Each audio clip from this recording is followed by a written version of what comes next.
My sister screamed I was nothing in front of everyone. I just swirled my wine and stayed silent. Her fiancé looked right at me and said, "Judge Hayes, right?" The room went silent before she spilled her champagne. She called me nothing, loud enough to rattle her champagne flute. Funny thing though, the man she's marrying used my tenant rights ruling to get published. Name's Daniel Hayes, 52. Still keep the old judicial pin in my coat pocket? Ever been erased by family then applauded by a stranger? My invitation didn't have my name on it. Just, Miss Emily Hayes and fiancé cordially invite you to share in their joy. No, dear Daniel. No, to my brother. Not even an address label in her handwriting, just a laser-printed square of paper folded into a thick pearlescent envelope that smelled faintly of someone else's cologne. The kind you find at hotel concierge desks. The kind that says, "This isn't really yours, but it's being handed to you anyway." I stared at it a while, still sealed. It had arrived yesterday, but I waited until the evening to touch it again. The envelope sat beside my elbow on the desk, tucked between a framed commendation from the North Carolina Bar Association and an old brass letter opener I hadn't used in years. My office, once filled with the low murmur of legal briefs and the rustle of notepads, now breathed silence. The kind of silence you learn to live with. The kind that never quite feels like peace. I opened the envelope with the side of my thumb. Inside was the invitation. And inside the invitation was something smaller, a cream-colored card in familiar cursive. "Please don't ruin her day. Just stay away." Mom, I reread it twice, 3 times, hoping the ink might shift into something more forgiving. But it stayed rigid, like her voice had always been. 10 years ago, after I testified against my father's friend, a local business magnate turned quiet monster, my mother had called me from the porch. "We don't air our shame in courtrooms, Daniel." She had said it without shouting, without trembling. Just like that. And then she shut the door. "No. I raised you better, no. I'm sorry." Just that sentence and the latch catching behind her. It was the last real thing she said to me. I stood now in front of that memory as real as the old leather chair behind my desk. My fingers brushed over a pile of unopened letters, all bills or flyers or silence in paper form. But beneath them was one envelope I had never discarded. Slightly yellowed. Addressed in the confident, slanting hand of a man who had died 2 springs ago, Judge Brandon Carter. He wasn't family, not legally. But if you measured fathers by the weight of their wisdom, he'd have outranked mine in any court. I opened his letter again, though I already knew every line. "Silence isn't always peace, Daniel. Some legacies are born in the quiet." He had written it to me the year before he passed after I declined an offer to speak at a conference bearing my own name. I hadn't replied. I couldn't. What would I have said? Sorry. I'm the kind of man who once made truth loud enough to lose his family. My gaze drifted to the corner of the desk where a navy box waited untouched. I reached for it carefully the way you pick up something that once meant everything. Inside, tucked in blue velvet, was my old judicial pin. The same one Judge Carter had slid into my hand after my first swearing in. The same one I hadn't worn since the tribunal, since they told me that honor and family don't always ride in the same carriage. I set the pin down in the center of the desk. Then with a breath that didn't feel like mine, I opened my laptop and typed, "Matthew Green, Law Firm, Asheville." The search pulled up a profile. Civil rights attorney. Speaks at universities. Op-eds in national publications. One of them caught my eye. I clicked. The headline read, "We the people still means us." I scrolled through, expecting the usual, terms like equity, impact, precedent. But there, mid-article, was a quote I hadn't seen in a decade. "Justice isn't the loudest gavel in the room. It's the one that leaves space for someone else's silence." Honorable Daniel R. Hayes. State, Versa Lindstrom. 2011. I blinked. Not because it shocked me, but because the words didn't feel like they belonged to me anymore. They felt borrowed, quoted like a scripture from a past I had boxed up with every diploma, every clipping, every letter that didn't say "Dear Brother." I closed the tab, but I already knew I was going. There was a name card for every guest except mine. Just a blank cream-colored tent folded neatly on a plate like it had been printed in haste or hesitation. Whoever placed it there had done it carefully, though. The crease was crisp. The inkless cardstock matched the rest of the table's layout. But there was no name. No Daniel? No Judge Hayes? Just a placeholder for someone they hoped wouldn't show. I ran my thumb across the edge of it before sitting down. The chair was firm, probably rental quality, but it held my weight like it wasn't used to people staying long. The rehearsal dinner was set in a converted vineyard 30 minutes outside Asheville. String lights crisscrossed overhead like someone tried to trap stars between rows of long tables and empty wine barrels. The tablecloths were white. The plates were ceramic. The hors d'oeuvres came out on small wooden trays: shrimp cocktail, deviled eggs, tiny cheese balls dusted with smoked paprika. I wasn't offered any, not that I expected to be. A server floated past me, his tray loaded with champagne flutes, and I gave a small shake of the head. He nodded once and kept moving. 2 seats down, a cousin I hadn't seen since Emily's graduation narrowed her eyes in my direction. Her mouth opened slightly, like a question was coming, but then she turned away. I adjusted my tie. Dark navy suit, white shirt, no tie clip, classic. Forgettable. Just enough polish to pass as someone who belonged. Someone who might have been a second cousin from the West Coast or a neighbor from the nicer part of town. Somewhere near the head table, I spotted Emily. She moved like a hostess in a commercial, light on her feet, smiling at each group, her hand landing gently on arms and shoulders, a perfect southern blend of sweet tea and steel. She laughed, nodded, moved on. She never looked my way. I glanced down at the table setting again. Fork, knife, blank card. The menu printed in embossed letters: welcome dinner for Emily and Matthew, March 2024. My name wasn't anywhere on it. I'd seen this before. Not the dinner, not the vineyard, the blankness. There was a photo from Emily's college graduation that used to hang in the family hallway until I stopped visiting. A group shot on the lawn. Mom, Dad, Emily in her robe, aunts, uncles. I had been standing at the edge, one hand on Emily's shoulder, the other tucked in my pocket. When the photo was posted online, my arm was there, but my face had been cropped. Later, when I asked about it, Emily had said, "Oh, that was a layout decision. You know, Instagram formatting." I had nodded then, just like I nodded now. Across from me, a woman whispered, "Who is that guy?" Another voice replied, "He looks familiar. Is he on Matthew's side?" A plate landed gently in front of me, deviled eggs and 2 shrimp.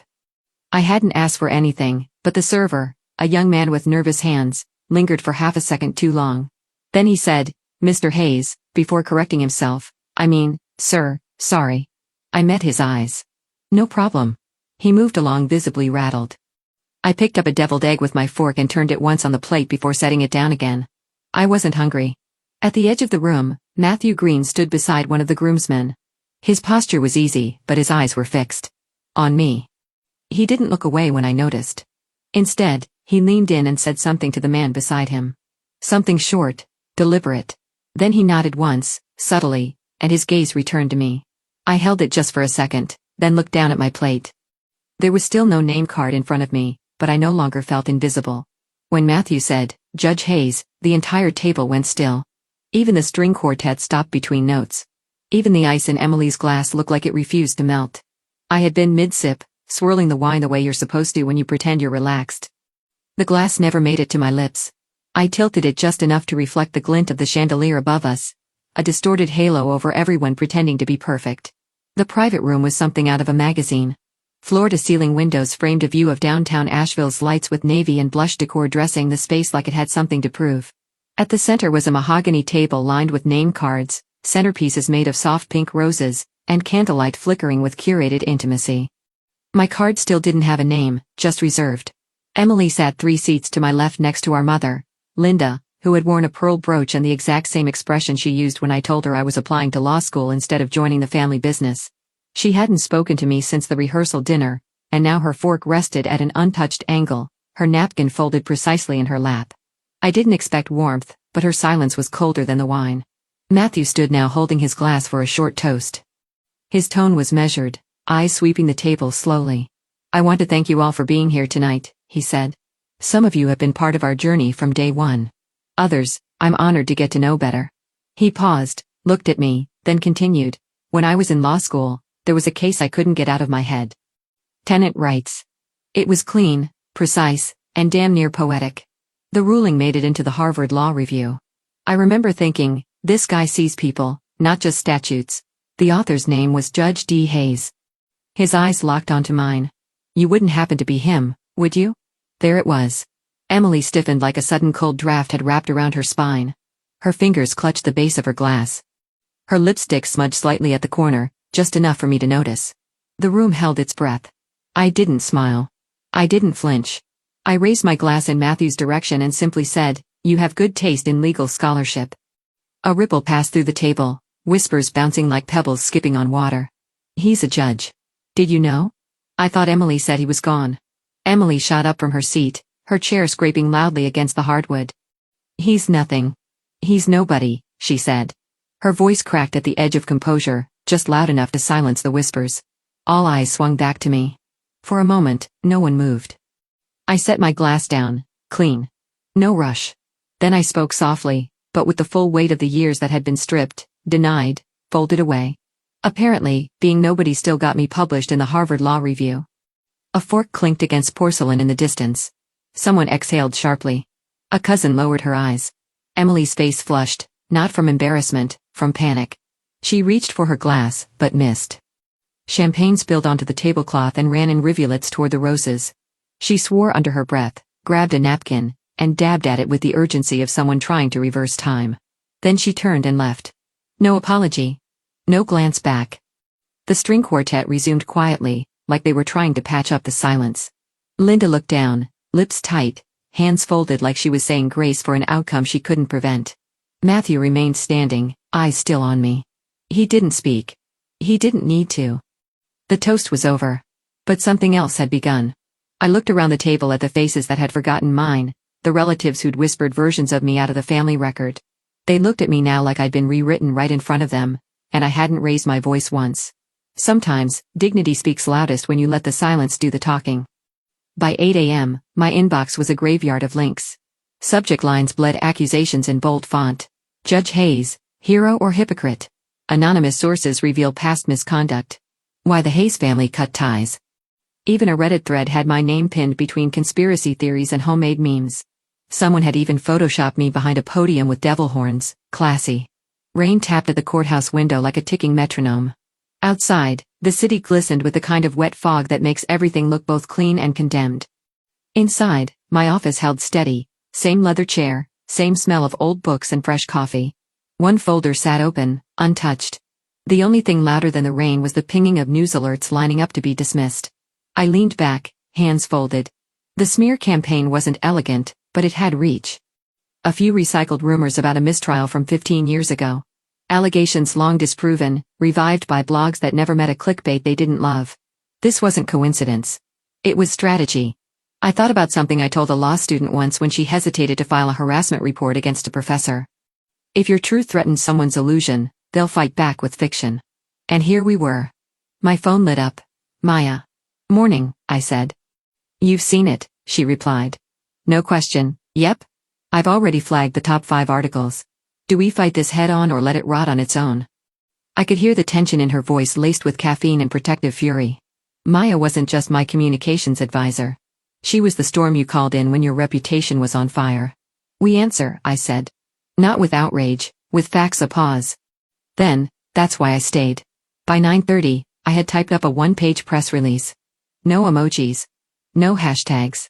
Just certified dismissal of the prior claims, a decade-old letter from the Judicial Ethics Review Board, 3 quotes from legal peers, and a copy of my award from the Innocence Project for overturning 2 wrongful convictions. At the bottom, I added a line in small print. "Facts are stubborn things. John Adams." I didn't even post it to my personal account. Maya placed it on the courthouse's transparency portal quietly. No drama. By noon, the tide shifted. The comment sections underneath the worst articles began to bloom with the kind of responses that no PR firm could manufacture. Judge Hayes is the only one who looked me in the eye when I was scared out of my mind in court. He came to my son's funeral when no one else did. You don't erase a man like that with gossip. No bots, no spin, just the kind of testimonials that crawl out of silence when truth is on the ropes. Some came from old clients, others from former students, clerks, even a defendant who once served time because of a ruling I made. He wrote, "He sentenced me, but he was the first man to tell me I mattered before he did." That one made me sit still for a while. A colleague stopped by my office, awkward in his concern. "Want me to write a rebuttal in the journal?" I shook my head. "It's handled." He left, confused by my calm. I suppose it's hard to grasp dignity when you've only seen defense. The rain continued its rhythm. The city hummed, then my phone vibrated. No name. Just a number I didn't recognize. One line. "You made your point. Now stay away." I stared at the text. Didn't blink. Didn't answer. I just placed the phone face down, leaned back, and let the silence settle. They arranged the ceremony in a circle, seats perfectly aligned like petals of a flower, each one wrapped in ivory linen and adorned with handwritten tags. Aunt Ruth, Cousin Jared, Uncle Lou, even second cousins who hadn't been seen since 2009, except one. The chair farthest from the aisle beneath the shade of a birch tree had no name. Just a folded linen napkin resting like a hush on its cushion. I took it without question. The garden was quiet in that way expensive venues are. Polished silence, engineered serenity.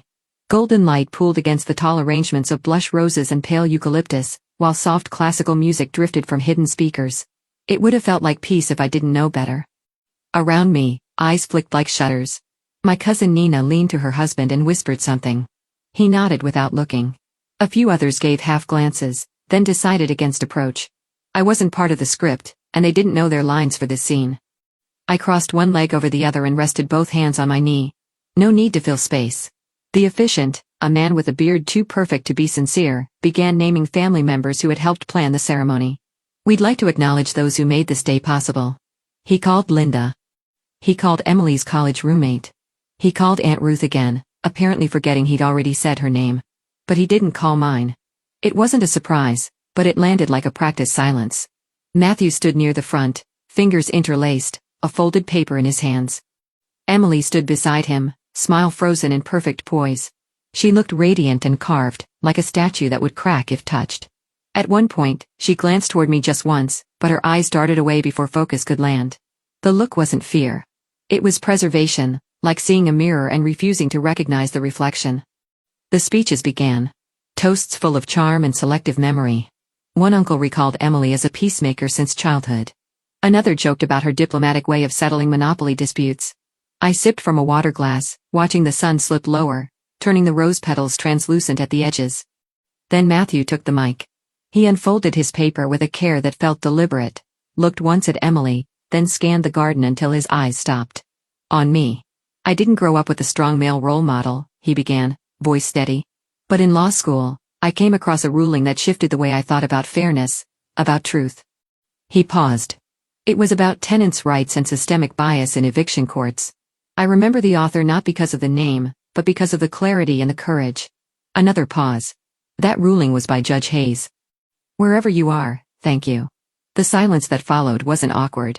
It was sharp. Like glass, you don't realize you're stepping on until it cuts. Emily's jaw stiffened. Her shoulders didn't move, but everything else in her seemed to unravel. She took a breath sharp enough to be audible. Then without warning, she stepped down from the small stage. She didn't look at Matthew, didn't look at the guests. She walked past the floral arch, past the line of photographers, and made her way across the courtyard, straight toward me. In her hand was a small white envelope. No one dared say a word. Forks paused mid-air. Glasses hovered untouched. Even the breeze seemed to wait. She stopped in front of me, eyes unreadable. Then with a precision too calm to be mistaken for emotion, she slipped the envelope onto my lap. No words? No expression? She turned, walked back the way she came. The officiant cleared his throat. A string of silverware clinked against ceramic somewhere behind me. Someone whispered a question. No one answered. I didn't open the envelope. Not yet. She left me a photo. No note.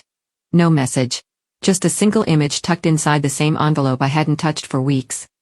The photo was from my father's 60th birthday, the last family event I attended before everything came undone. I remembered the original long banquet table, cake slightly off-center, my mother in pearls, my sister mid-laugh, and an unremarkable space where I should have been. In this version, I was there. Not photoshopped in, restored. I don't know who had the original. I don't know whether it was an act of guilt, nostalgia, or something quieter. But I was there again between Uncle Lou and Emily smiling. The kind of smile that doesn't last but manages to be caught on camera. It was enough. I left the photo on the corner of my desk in Raleigh beside my notes for the Judicial Summit.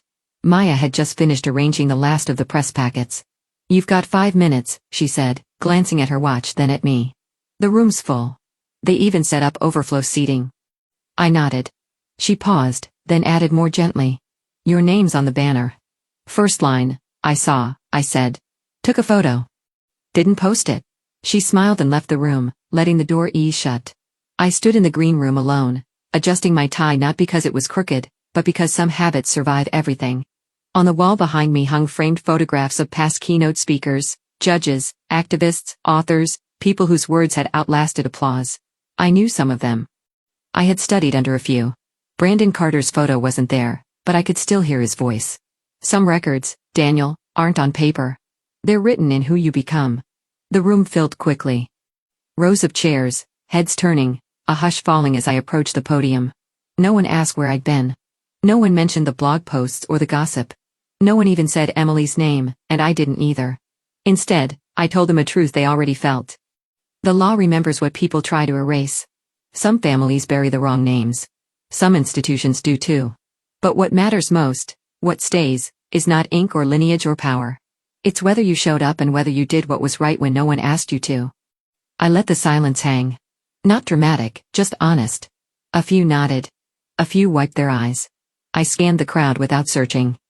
Then I saw her, a young woman near the back, brown curls, wide eyes, public defender badge clipped to her jacket. She approached slowly after the session ended. Her voice caught as she began. "Judge Hayes," she said, "you're ruling in the Thompson case. My client got to keep her home, and I got to stay in law school because of that." I looked at her, really looked, and saw not just gratitude, but grit. She would fight longer and harder than I ever could now. I reached into my inner pocket, pulled out the old judicial pin, the one I hadn't worn since the day they told me I brought shame to the name. I placed it in her hand. "Wear it when you need a reminder," I said. She nodded, too moved to speak. The applause came again. Not loud, not thunderous, but steady, kind.